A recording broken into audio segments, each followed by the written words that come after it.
Let's touch on investing because you have a really great take on this. You say that success in investing has more to do with long-term thinking and avoiding jealousy-driven behavior. Yeah. Why is that so powerful?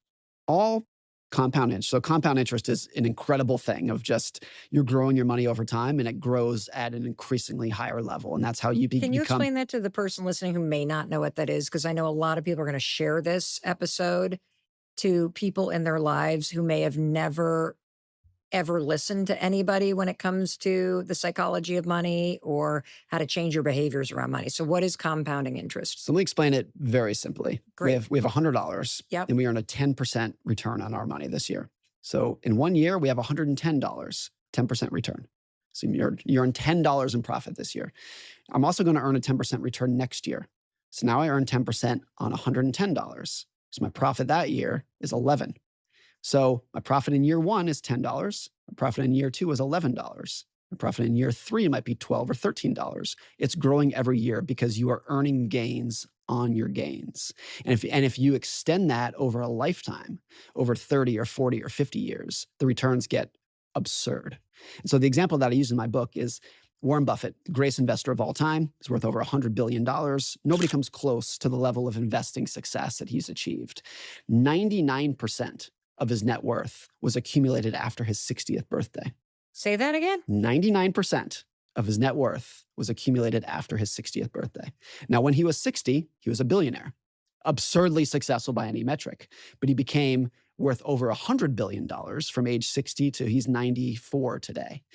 And so the reason that's the case is that how compound interest works, it's not necessarily about what your returns are. It's about how long can you keep it going. And I think what is so empowering for ordinary people is that if you can be an average investor for an above average period of time, you can achieve absolutely incredible returns. And so a lot of people when investing, they look, well, I can't compete against Wall Street. I can't compete against all these smart hotshots and the hedge funds. They know more things. They can earn higher returns than I can. And so you become discouraged. The truth is that you don't need to do anything extraordinary with your returns. You need to have extraordinary patience. And so if you can be average for 30 years, you will end up in the top 1% of investors. My parents really personified this. My parents are smart, educated people, but they have no financial experience, no financial education, no financial background, no connections, no information that anybody listening to this doesn't have.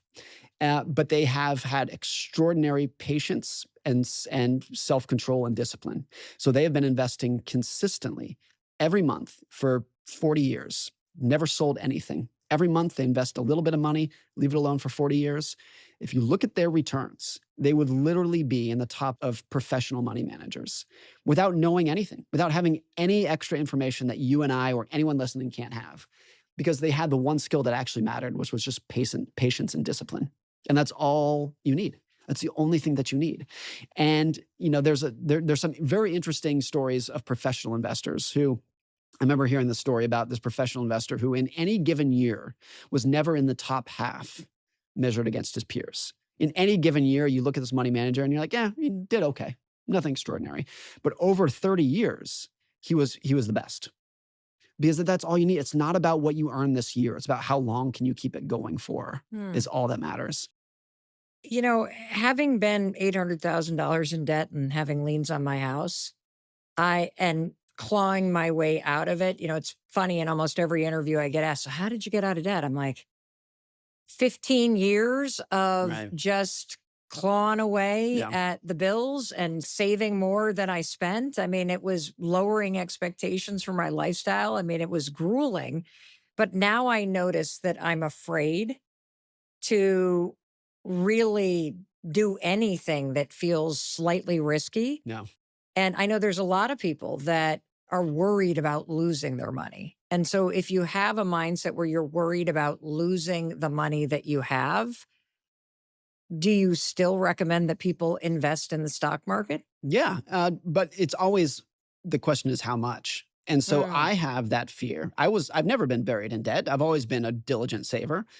But I probably have, and if you put me on the psychologist's couch, you can maybe pull a string of why this might be. But I've always had kind of a worst case scenario, prepare for the worst mentality of Okay. everything that I've done in life. So I think that's why I've been a big saver. And so I have, if you looked at my entire net worth, it's probably a half, maybe a little bit more than half in the stock market. Most financial advisors, if you looked at somebody my age and my income, would say you can have way more than that. And I said, no, no, no, like that's fine. That's plenty because I have this kind of worst case scenario Yeah. thinking. And that's fine. That works for my personality. My financial goal in that aspect is maximizing for how well I sleep at night. I have no desire for my tombstone to say he was in the top 5% of investors. He outperformed the S&P 5. I couldn't care less.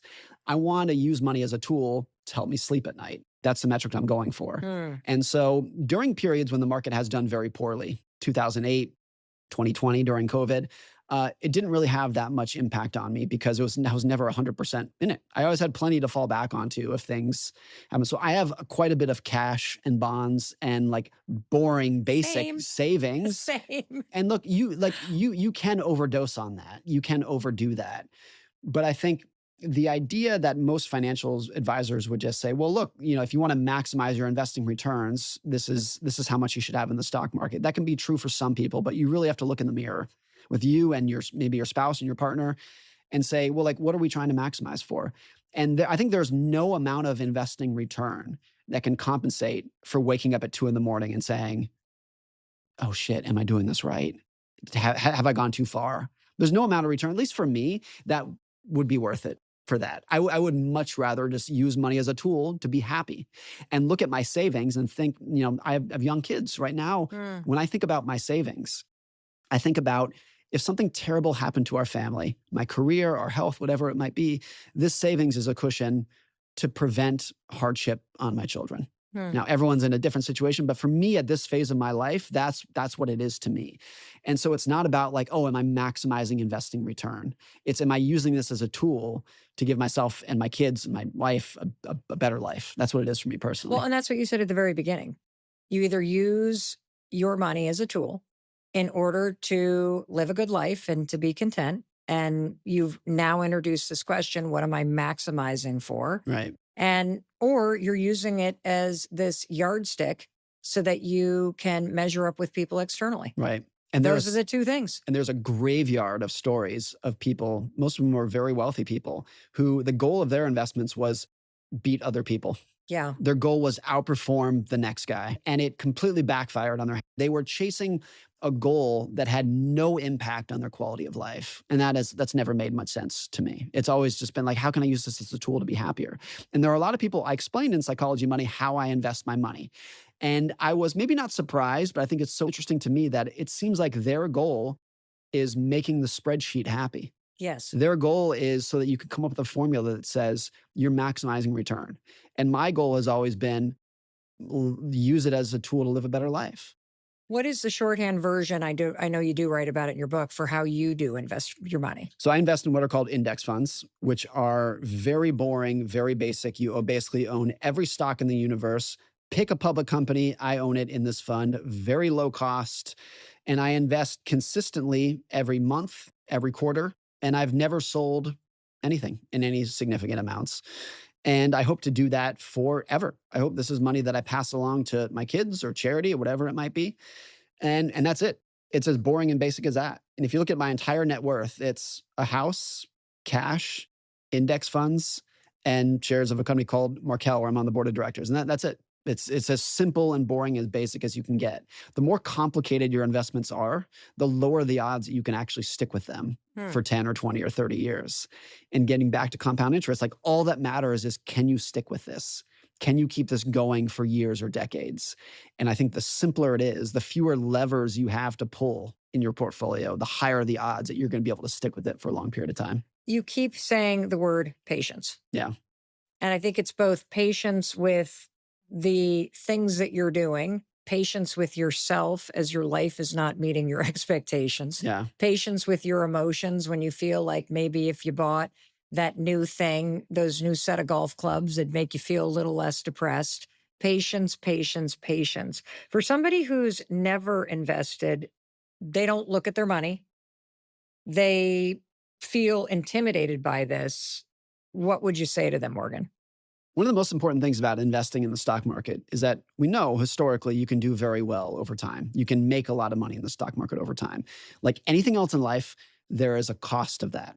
Yeah. There is a fee for doing that. And when I say fees, I'm not talking about fees to your advisor, fees to your broker. The fee for doing well in investing is putting up with a constant, never ending chain of volatility and uncertainty. That's what you're getting paid for. That's the cost of admission, is putting up with the fact that I am very confident that the stock market will do well over the next 20 years, but I have no idea when that return is going to come. We might get all of that return next year and then have 19 years of stagnation. We might get 19 years of stagnation and then it all comes in year 20. We have no idea when it's going to come. And enduring that and putting up with that is the cost of admission. There are other investments out there that have no volatility. A savings account in the bank, you have no volatility, very predictable what your returns are going to be. Your returns are going to be low. Those are the returns that you deserve. And so if you're willing to put up with volatility and uncertainty and not knowing, that's the cost of admission. And historically, that has been a cost of admission that is worth paying. That if you can put up with that over time, 10, 20 years, you can do extraordinarily well.